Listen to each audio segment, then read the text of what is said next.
Excited siyempre ngayon ang mga fans ng Magnolia dahil dito sa nangyaring trade kung saan nakuha nila itong si William Navarro mula dito sa Northport Batang Pier. At siyempre, alam nga natin na magiging lalong mas malakas ang Magnolia ngayon dahil meron ka ng Navarro at Lucero at Sanggalang. Ang gandang front court ito para sa hot shots. Pero bukod dyan siyempre, ayon doon sa mga reports, meron pang kukunin na isa pang player itong Magnolia Chicken Templados. Ang tanong ngayon ay kung sino kaya yan. Well, alam natin na maraming mga posibleng pangalan pero isa doon sa mga lumulutang sa tingin natin na pwedeng kunin ng Magnolia. Baka isama pa nila itong si Cade Flores para magkaroon sila ng isa pang backup big man. O kaya naman baka si Joshua Monson ang kunin.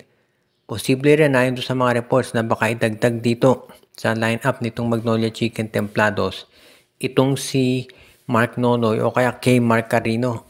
So ang daming pwedeng kunin ng Magnolia. Sa totoo lang, maski na yung first round draft pick nitong Terra Firma, posible rin yan na mapunta dito sa Magnolia Chicken Templados.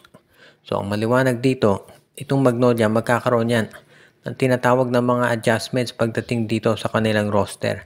At mukhang magiging maganda nga ito para sa kanila, lalo na yung pagkuha dito sa mga nabanggit na players. Kaya sa tingin ko, kung sino man to sa mga nabanggit natin, to si Carino, si Nonoy, si Flores o si Monson, ang makuha ng Magnolia, sigurado na magiging mas makatutulong yan dito. Malaki maiaambag niyan para dito sa koponan ni Coach Chito Victolero. Kaya sigurado exciting ang mga susunod na araw para dito sa Magnolia Chicken Templados at sa mga fans nila.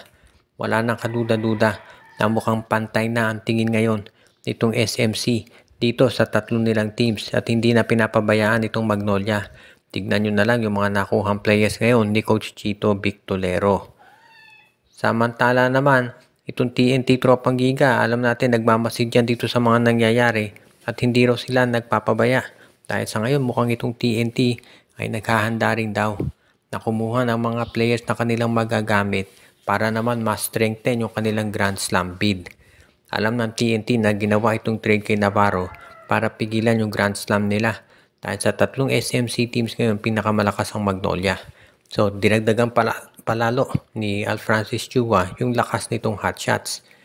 Pero itong TNT naka-ready raw at mukhang ready ng kunin naman itong si Christian David mula dito sa Blackwater Bossing.